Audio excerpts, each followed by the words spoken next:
Sa huling bugso ng ating mga balita, magkakaloob po ang City Government ng Puerto Princesa ng 6,000 pesos na quarterly allowance o katumbas po ng 2,000 pesos kada buwan para sa mga law enforcers sa lungsod simula ngayong taon.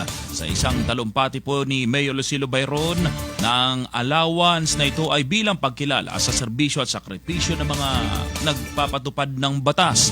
Layunin itong maibsan po ang araw-araw na gastusin at mapalakas po ang moral ng mga law enforcers. Saklaw ng programa ang 1,354 personnel mula sa PNP, BFP, PDEA, BJMP at ilang law enforcement unit bilang ang non-uniform personnel na may pantilyang posisyon. Mas mataas ito kumpara sa dating 1,000 monthly allowance lamang na natatanggap nila.